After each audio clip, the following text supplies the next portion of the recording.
Pemirsa, Presiden Prabowo Subianto mempersilahkan masyarakat Indonesia pindah ke negara lain jika merasa masa depan Indonesia suram. Prabowo juga meminta masyarakat bersatu dan tidak mempunyai sifat dengki, curiga, serta suka mencaci maki.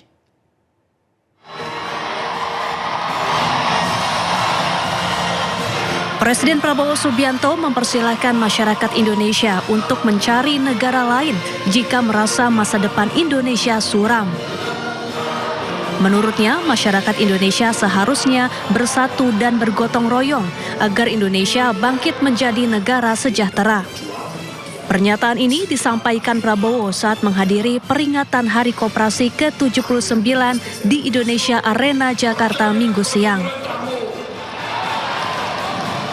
Indonesia kaya, Indonesia akan bangkit, dan Indonesia akan mampu memperkuat semua kekuatan di Republik Indonesia ini.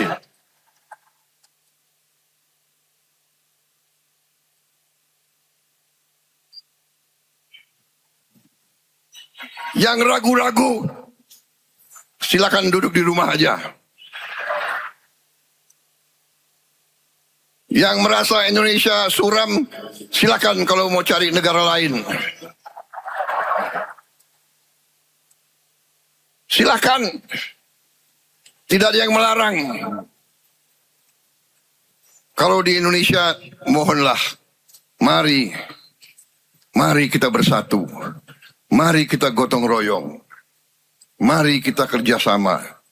Yang kuat, bantu yang lemah. Yang lemah, kerjasama yang baik. Insya Allah, kita akan bangkit, saudara-saudara. Prabowo juga meminta masyarakat Indonesia tidak mempunyai sifat dengki, curiga, dan suka mencaci maki.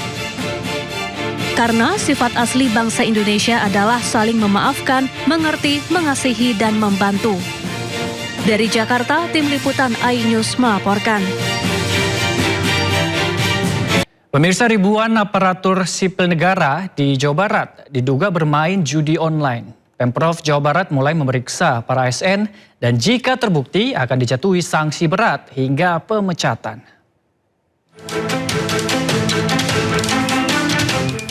Pemerintah Provinsi Jawa Barat mengungkap 2.663 aparatur sipil negara di Jawa Barat diduga bermain judi online.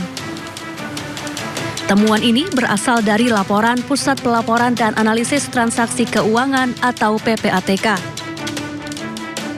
Total nilai transaksi judi online yang dilakukan ASN di 27 kabupaten dan kota mencapai 10 miliar rupiah. Bahkan ada ASN yang saldo rekeningnya mencapai 800 juta rupiah dari hasil judi online. Banyak sekali ASN di Jawa Barat, terutama di kota-kota besar ya, di Bekasi, Bandung dan sekitarnya, banyak sekali yang terlibat judol. Saya berharap kita segera menindaklanjutinya, para inspektorat di kota kabupaten untuk segera memanggil para ASN yang terlibat judol tersebut, memberikan sanksi ya sesuai dengan aturan yang berlaku. Kenapa temuan Bapak menemukan? Saya waktu itu silaturahmi dengan Kepala PPATK Pusat, Kang Ivan, kebetulan orang Jawa Barat, di akhir pertemuan itu beliau sampaikan, Kang, hati-hati, Jawa Barat judulnya sudah sangat meresahkan. Pemprov Jawa Barat membentuk tim gabungan yang terdiri dari Badan Kepegawaian Daerah, Inspektorat, dan Biro Hukum untuk memberantas judi online di lingkungan Pemprov Jabar. Dari Bandung, Jawa Barat, Ervan David, iNews melaporkan. Kita ke informasi selanjutnya, pemirsa. Komisi Pemberantasan Korupsi melimpahkan berkas perkara alat bukti dan 4 tersangka kasus dugaan korupsi kuota haji periode 2023-2024. Dalam agenda tersebut, ex-Menteri Agama Yakut Khalil Qumas menyatakan siap menghadapi persidangan. Yakut tiba di Gedung Merah Putih KPK pukul 9 pagi, mengenakan rompi tahanan dan borgol di tangan. Dirinya kembali menjalani pemeriksaan setelah masa pembantaran selesai. Dalam kesempatannya, Yakut yang juga didampingi oleh kuasa hukumnya menegaskan berkas perkara telah dilimpahkan penyidik ke JPU. Yakut juga menyatakan siap untuk buka-bukaan menjelaskan pembagian kuota haji tambahan yang diperoleh pemerintah Indonesia dari pemerintah Arab Saudi dalam persidangan. Kan Gus, gimana Gus? Ya alhamdulillah udah P21. Udah P21. Dan insya Allah kita akan segera menghadapi persidangan agar terbuka mana yang benar, mana yang salah. Ya tadi Gus menyatakan bahwa akan mengungkap itu apa yang mau diungkap?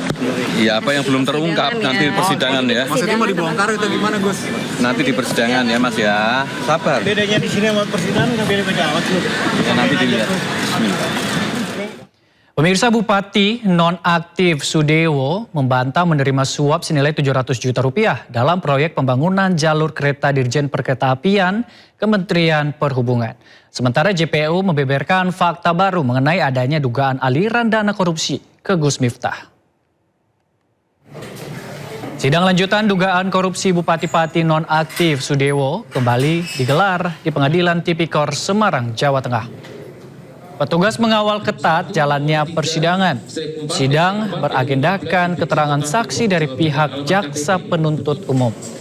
Dalam sidang, saksi mengungkap adanya dugaan aliran dana korupsi ke Gus Miftah. Sementara itu Sudewo membantah menerima suap sebesar 700 juta rupiah.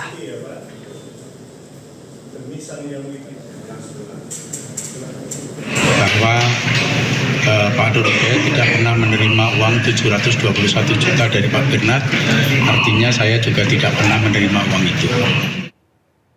Pemirsa, perintah Kejaksaan Agung kepada Kejaksaan Tinggi se-Indonesia untuk mendata permasalahan program MBG dan SPPG kini resmi dihentikan. Kejaksaan Agung beralasan penghentian dilakukan agar tidak disalahgunakan dalam pelaksanaan pendataan.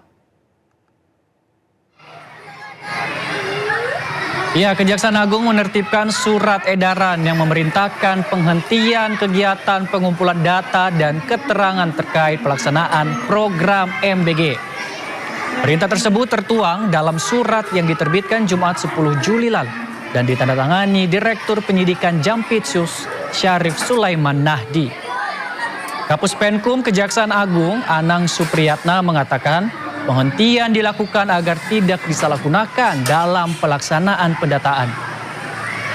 Padahal sebelumnya pemirsa, Jampitsus Kejaksaan Agung yang saat itu masih dijabat Febri Adriansyah memerintahkan Kepala Kejaksaan Tinggi untuk menginventarisasi dan melaporkan berbagai permasalahan dalam pelaksanaan program MBG.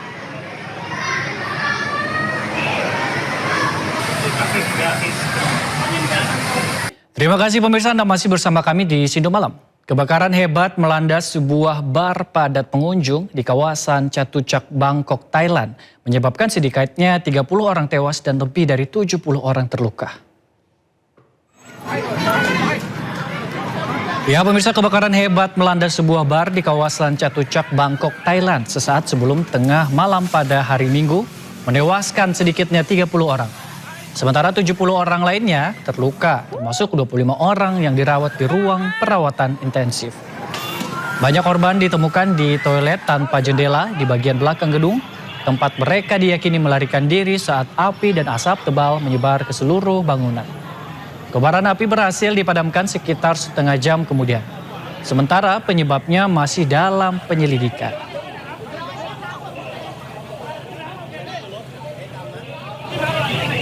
Bandara Internasional Sana'a di Yaman kembali menjadi target sasaran serangan. Kelompok Houthi menuduh Arab Saudi melakukan serangan tersebut.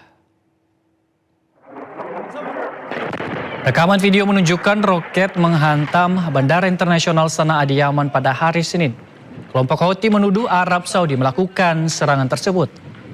Kementerian Luar Negeri Houthi mengutuk dugaan serangan terhadap bendera sipil tersebut sebagai pelanggaran terang-terangan terhadap kedaulatan wilayah Yaman. Serangan ini diduga untuk mencegah pesawat Iran mendarat di Sana'a. Pesawat Iran dilaporkan membawa delegasi Houthi yang kembali dari upacara pemakaman mantan pemimpin tertinggi Iran Ali Khamenei. Sementara Arab Saudi belum menanggapi tuduhan tersebut.